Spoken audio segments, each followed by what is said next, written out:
Hey friends, I am falling down on the job here. There's a feature that's been kicking around that I didn't even notice, and I think I included it in a previous video without even noticing it was there.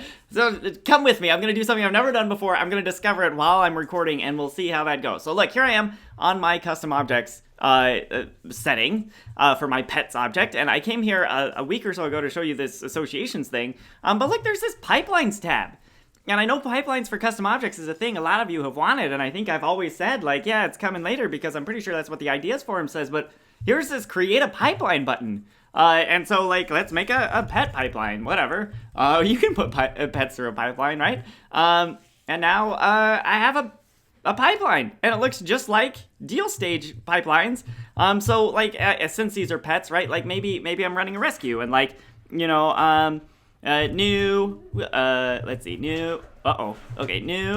acquisition. That's not a very pleasant term for a pet, but like, you know, medical attention completed, right? We're like giving them their shots or whatever. You know, ad, or like, you know, spotlight, page published, and we're gonna get these, you know, puppies rescued and, like, potential family found or identified or whatever.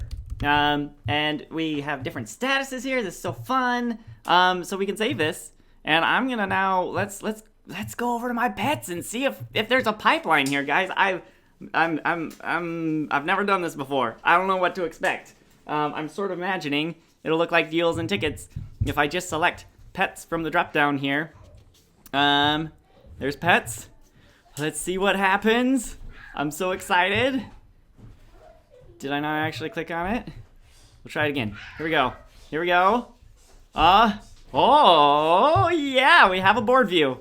Oh my goodness, this is so fun. Okay, pipelines for custom objects, apparently a thing. This was actually brought to my attention because one of you users, as I was talking with you, mentioned, like, oh yeah, I have a pipeline for my custom objects. So like, how'd you do that? He's like, there's a tab for it. So anyway, just goes to show I can learn things too. Those of you who have custom objects, check it out, see if it's in there, and create some pipelines.